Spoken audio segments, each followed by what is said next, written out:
What's up, y'all? Welcome back to the channel. Today we're gonna be two-toning some wheels, and I'm gonna be doing a little bit of a magic trick, okay?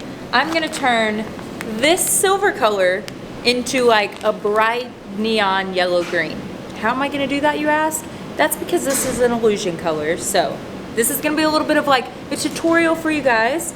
You guys enjoy like the short form powder coat videos. So rather than just some like cinematics like we normally do, we're gonna dive into the full process, and we're doing a two-stage illusion color. So what we're gonna be powder coating is these 30" by 16 JTX forged.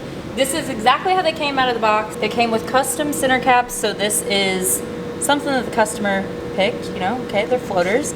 And then they also came with these spikes that are basically like faux lug nut spikes. The actual place that they bolt onto the hub is behind this, so it's got that like big cap. Even though these are for like a single wheel truck, this is the center cap that they normally do on the dualies. It has that extra special little touch. We're gonna take the center cap off, this, and then we've got a little bit of prep work to do before we get to powder coating.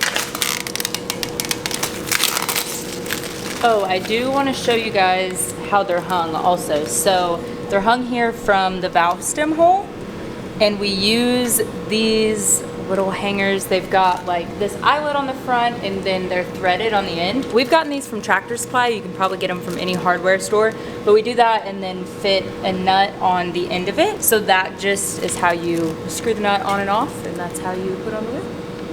And it holds the weight of the wheel every time. Hasn't failed us yet, so that's really the best thing. And then these hooks you can get from any kind of powder coat supply online. So they just screw off? Yeah, so these just screw on and off. That's what they look like. And you can powder coat these too. We've powder coated quite a few if that's what you're going for. We actually made like a rack that they screw into, and then they just stand straight up like that. So we have powder coated these before, but they're gonna stay polished. I realize I haven't told you guys exactly what the customer wants. They want the backs and windows powder coated. What that means is basically the windows is anything that isn't this flat surface. So we're gonna keep the flat surface, the barrel of the wheel, this lip, everything like that we're gonna keep polished. And then like the inside of the letters, everything that's machined out here, and then the back side of the wheel is gonna be the powder coated color. All right, then we're gonna take this big old center cap off. I personally think this is easier to do inside the box, but Zach already put them up here, so.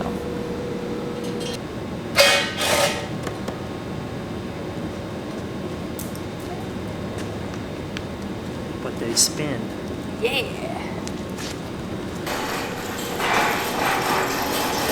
So now we're gonna do some taping. Oh, that's cool. It's like heat resistant tape or something? Yeah, so this is exactly what it is, heat resistant tape. So it can hold up to the oven. People are always like, why don't you tape off the wheels? It's the dumbest thing on earth. So you're gonna see my process. But trust me, if taping were easier, I would do it. You're not gonna be able to tape this whole surface. Powder coat gets under this tape just a tiny bit, makes a mess, and taping is just not gonna give you the same result that wiping and the process that I'm gonna do today is gonna give you. So all you guys, this is the way Lacey does it. This is the way. There's no one, I don't know anyone that tapes the whole face of the wheel. Like, this is the way powder coaters do it. I've never seen anyone do it the other way, because it takes 10 times longer and would not give you a good result. This is the bore of the wheel. We're taping this off because this is what sits up against the hub on the truck. You always take that little chance if you have just even, you know, a couple millimeters of powder coat here. It could make it kind of loose on the truck, and that could obviously lead to problems. So we're gonna take this off, and we're also gonna tape off on the inside too. And then we're gonna just Slice and dice. Slice and dice. So now I'm taping the center. Just gonna curve the tape around like that. Also, this heat tape, you can get it in all different sizes off of Amazon. Follow this edge and clean that up. All right, so the next step is something that a lot of people like to speculate in the comments about. They say, why would you powder coat anything without sandblasting it? Well, it's pretty obvious. We can't sandblast a wheel that needs to stay mostly polished. So, because we can't do that, we're gonna give it The back and the back part of the window is a little bit of a profile with some sandpaper. I'm using 80 grit here. Although, you know, of course there's nothing that's gonna be more durable than a sandblasted surface, but all of these wheels that we do, they're for show trucks. Customers are not rock crawling with them. So they hold up for years. We've had plenty of customers put them to the test. So this is what we do just to give it a little bit of an extra profile for the powder coat to grip onto. This is gonna hurt your heart a little bit because it hurts mine.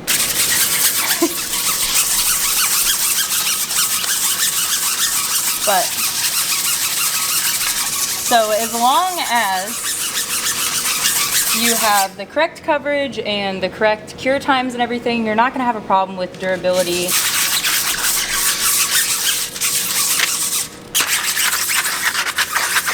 Now, I'm gonna hit them with an air hose and just get rid of any little spare metal flakes.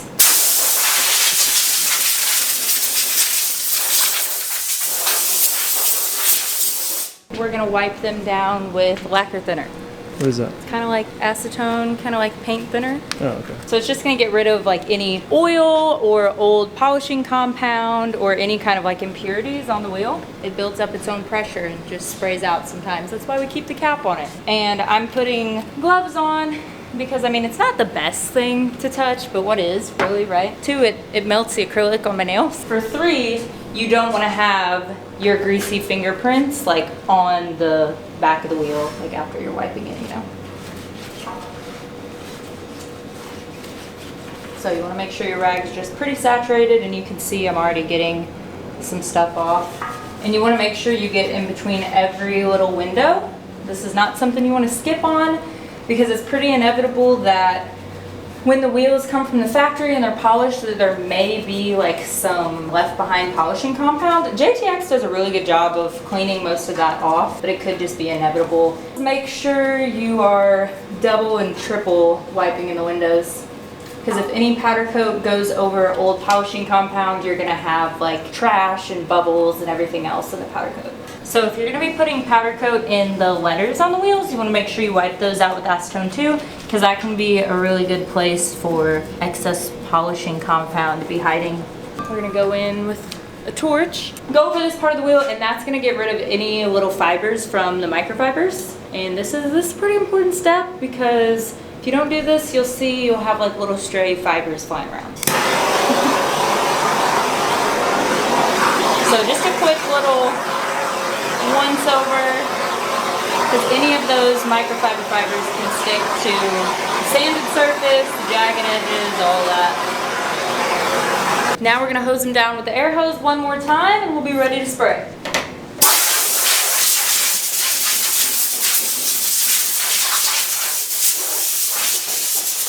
Very important first step before you spray, hook up your ground. Because if you don't, it's going to shock the shit out of you, and I've done it more than a couple times. So hook up your ground with whatever setup you have. Other little tips before you spray. So you want to make sure the wheels are really just a little bit colder than room temperature. If it's okay if they're warmer than room temperature, but let's say, like say in the winter time and we store them in a storage container outside and we bring them in and they're freezing cold, what you're gonna wanna do is put them in the oven at like 300 degrees or something for like 10 minutes or so, pull them out and just let them cool down to room temperature. That way you have a good base to start with, because if they're too cold, it could just reject the powder. I know a lot of people are gonna ask me about settings. It's really hard to say settings because it all depends on the setup that you're using, the humidity and temperature inside your shop. All of those are factors, so I recommend just kind of playing around, spraying some samples and see the settings that work best for you. But I'm using a Gema today, and the color that we're doing is Illusion Shocker. You can see right now, and when I'm spraying it, it's this ugly poop green color, but it's not gonna be that color at the end, I promise, okay? You're gonna see with the Illusion color, there's gonna be a little surprise when I take this first step out of the oven. I think you guys are gonna be shocked. Once I add the clear, you're gonna see what it comes to look like. It's actually gonna come out more like we sprayed something like that on it. So this color, this should be Shocker Yellow, I think. Yeah, so this is Shocker Yellow. So the color we're doing now is the Illusion version of that Shocker Yellow. So it's got a little bit more of a metallic, it'll be a little bit more dynamic looking than just the regular Shocker Yellow. So I think you guys are gonna like it. This is really good to protect your eyes, and you know, your filtered mask. A lot of people say, where's your filters on this mask? They're inside here. They're filtered, okay, I promise. So we're gonna put this on. Setting that I am using isn't like a huge cloud of powder, so you're gonna be able to see that I'm able to kind of work it in these little corners a little bit easier. If you've ever powder coated before, some of you that are watching this may have, some of you may not have. If you ever have, you know that you can't really direct the powder to go in a specific spot. So what you're gonna see is most of the wheel is gonna be covered with powder coat, but that is essential to making sure we get the right coverage in the windows, and that is why we do like the vacuum and wiping process after. This is also a video of me addressing all the comments. So get a lot of comments saying, why would you powder coat the whole wheel when you're just gonna wipe most of it off? So that's why, because you really can't control where it goes, and also you wanna make sure you have that good even coverage everywhere. So let's get to spraying.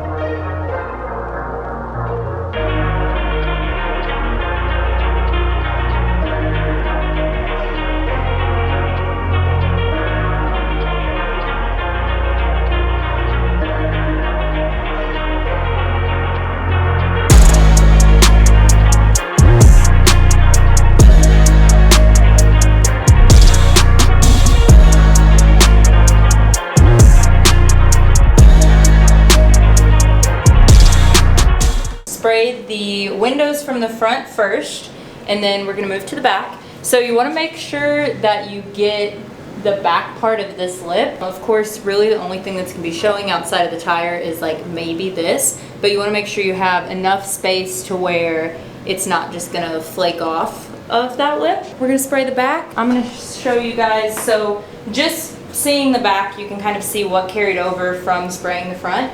So your worst enemy for the back of the wheel is going to be basically where the face meets the barrel, like in these corners. So I spend a little extra time on that, and I spend a little extra time on this like second step in the barrel, and then also like right here around the hub. So you can see like most of the spokes are already coated for the most part from doing the windows. And we're going to hit the windows a little bit just from the back side. And then we're gonna look with a flashlight and just make sure we got full coverage. And as you guys can see, it's very obvious. You can't control where the powder goes because I look like the Grinch. And it's even all over the camera. It looks better.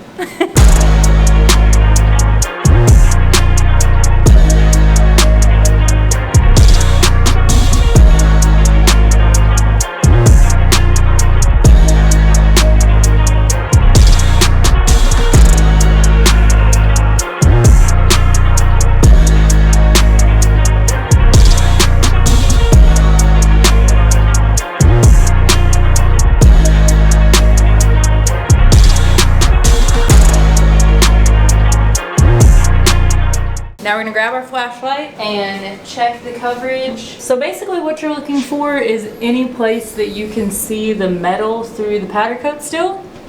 And a problem spot is that part of the windows right there that are basically like facing up, because that's kind of the hardest to get to. So that's kind of always one of my weaknesses that I like to check out, make sure we're good. So if you do see any white spots, you can just go back and hit them again and kind of feather it out. Hopefully we don't have any. It looks like we're good. Very nice. The first thing you want to make sure you have is tons of microfibers and water. So we're just gonna spray this down. It doesn't need to be soaking wet, but we're just gonna dampen the whole thing. And water, just plain water. We use bottled water just to make sure it doesn't have, you know, I don't know, any kind of impurities like tap water.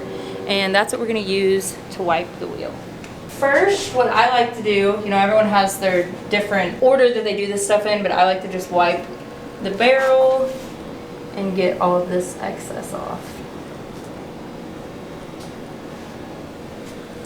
So you can see the powder coat's still pretty thin on the barrel because we weren't focused on that, of course, but it inevitably got on the barrel. Rip the tags off your microfibers so you don't have any scratches.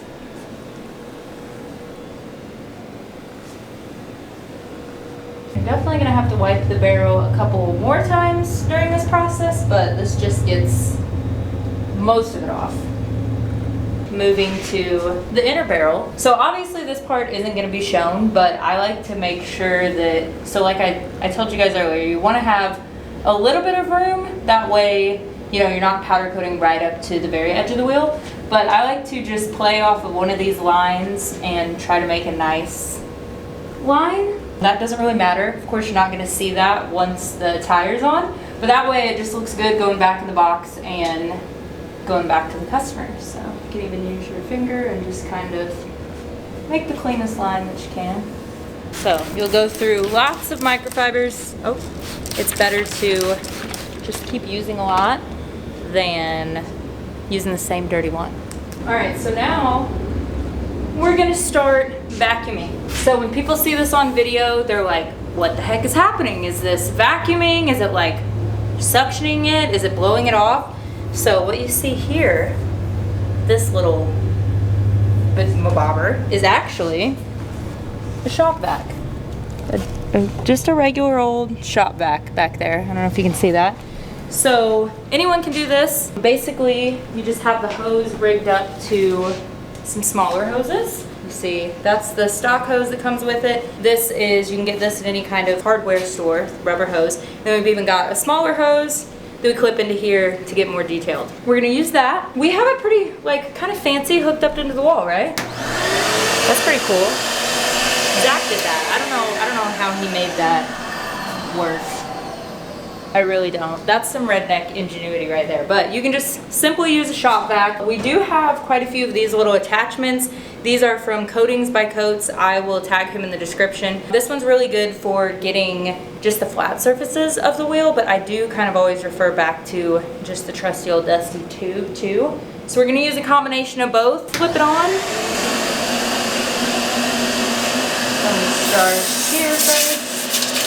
So when you're vacuuming and wiping, you want to make sure you start from the top of wherever you're working and work your way down to the bottom. Just since it's powder, it will fall to the bottom. So if I was to start down here, you know, then I've got everything from there falling into there. Does that make sense?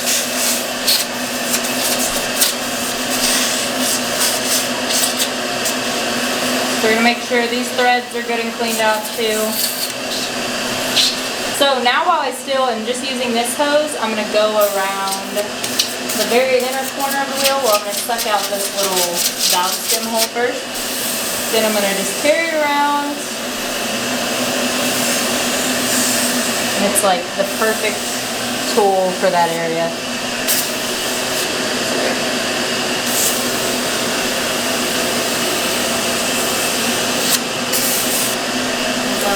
Another pass and just get as close to the windows as we can.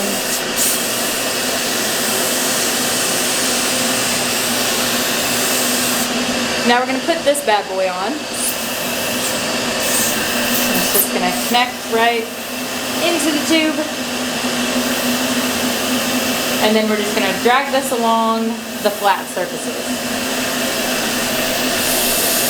So I did want to point something out actually about this wheel design. So this is actually one of the harder wheel designs that I've done because I don't know if you guys can see it yet. You will probably when I get to wiping, but there's this little tiny beveled edge right here.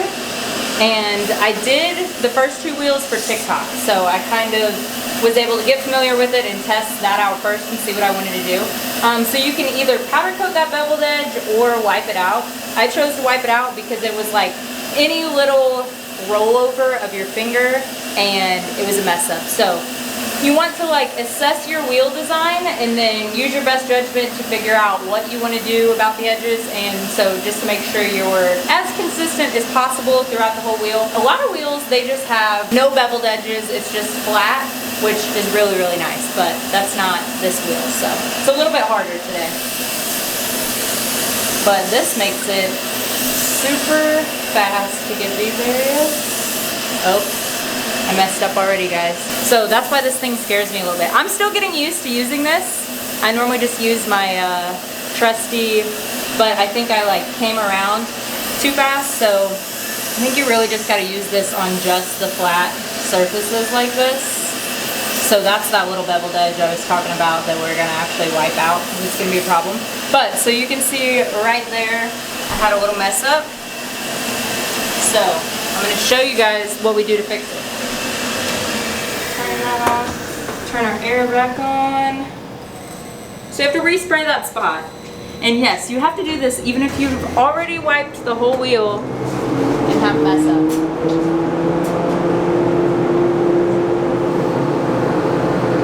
So just fill that in. As you can see, it kind of goes all over the wheel.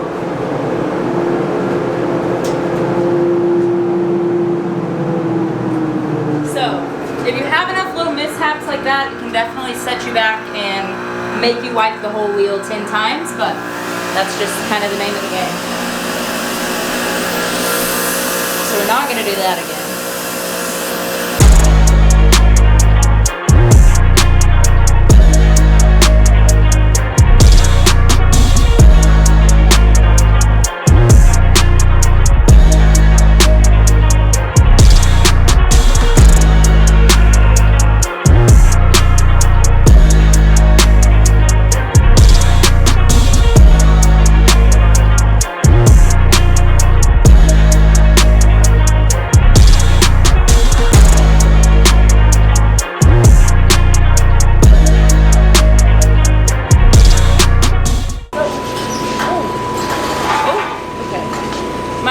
George that's behind the camera and a little bit stronger than me guide these into the oven, so we'll trade off and I'll film.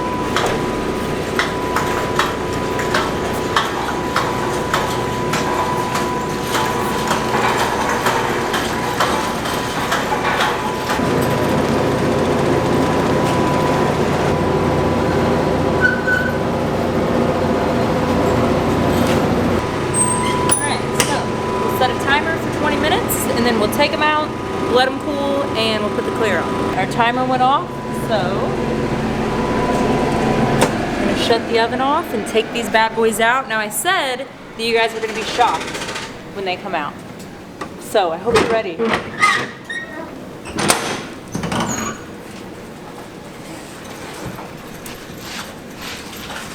All right, y'all, so you can see, it literally looks like I did absolutely nothing.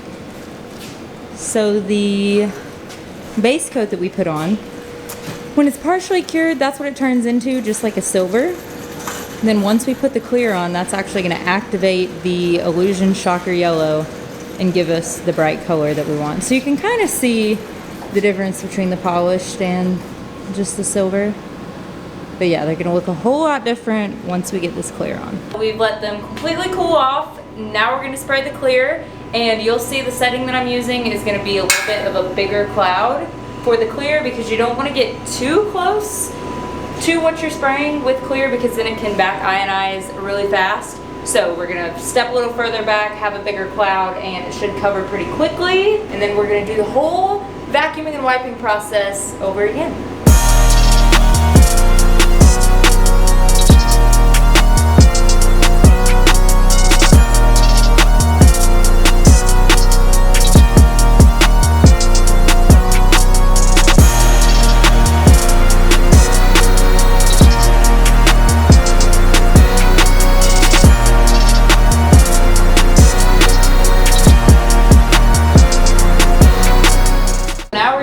Coverage on the clear, and this is really important because your base coat is only as good as your clear, especially with the Illusion colors, since the clear actually activates the color. If you have any light spots, it's going to be a lighter color, or maybe even like leave a little silver spot. And really a good rule of thumb for clear is it always needs to be really thick, especially if you're doing Illusion colors. Alright.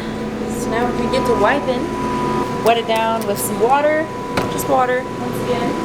Start wiping. So you guys might notice the clear is quite a bit thicker just naturally, honestly. The particles are just a lot thicker. And you have to spray it a lot thicker, like I said, to get that full coverage, because it can be just really bad if you're not. Clear can take a little bit longer to wipe than the base coat, but you just gotta have patience. And another question that we get in the comments is, if it's just clear coat, why couldn't we just leave the clear on the whole wheel and, you know, clear over the polish, and then the color would still be activated in the spots that it needs? And that would be the worst thing ever, because the clear over the polish would look really hazy, and then you couldn't polish the wheels back to normal. It's important that there's never any clear coat on the polish. That way they can always be sanded and polished back to normal once they get not as shiny. And the clear on the outer barrels, really extra doesn't matter, but just for aesthetic purposes, like you won't even really be able to see the difference in where the clear is and isn't. Now we'll break out our handy dandy vacuum again and get the vacuum in. And it's just basically the same process that we did before all over again. We've finally got 4 wheels completely done, and they all look great. So if you guys like this video, make sure you let us know in the comments that you want to see more of the real raw stuff of powder coating, and we'll give it to you.